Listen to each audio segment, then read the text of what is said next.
how do you prepare specifically for the digital format of the LSAT? The good news is a lot has stayed the same. You're still gonna see 5 graded sections, one of which is experimental, the other ones actually count towards your score. You're still gonna get 1 reading comp section, 2 logical reasoning, and 1 logic game. There is still an essay, though you no longer have to do it on test day, so you get a little bit more breathing room that way. What that means is a lot of your preparation should actually start with the paper-based test. You still have all of the published paper-based LSATs available to you, so make use of these LSATs. Go through and figure out what strategies you want to use on paper. Get your notes down on paper, and then only worry about transferring it to a digital format once you feel like you fully understand the questions.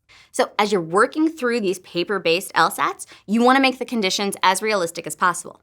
On test day, what you're going to have is a tablet that has the test questions and a booklet that's your scratch paper, and you can write in that booklet. Practice separating out the test questions from your scratch paper.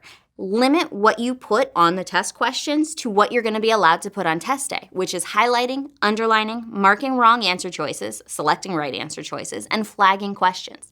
Anything else needs to go on your scratch paper. Think about where you want to spend your time. You can flip back and forth, do some scratch paper writing, do some underlining, but keep in mind that's going to require likely switching from pen to stylus or at least pen to finger. So focus most of your time for any given section on either one or the other. Once you're ready to transition to the digital format, go to the Law School Admission Council's website. They've got a couple of tutorials and a couple practice exams all in this format. Start with the tutorials. It'll walk you through the locations of everything, how to navigate through the system, and it's guided by this great robot voice that's very exciting. Once you're comfortable with all of the tools, go ahead and transition to the practice exams.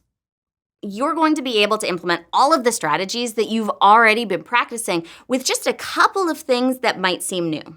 One of the biggest one is you'll be able to see the answer choices down at the bottom, not which ones you selected, but rather which you've already answered and which you have yet to answer. So you can see how far along you are and also note which questions you flagged and mean to get back to at the end of the section. Because of that, you can make a lot of strategic decisions about where you want to spend your time in the test and where you might want to skip and go to if you have time at the very end. Play with the tools, make sure that you know how to locate everything. That way, nothing's going to be new on test day. You will feel completely comfortable when you go in to take the LSAT.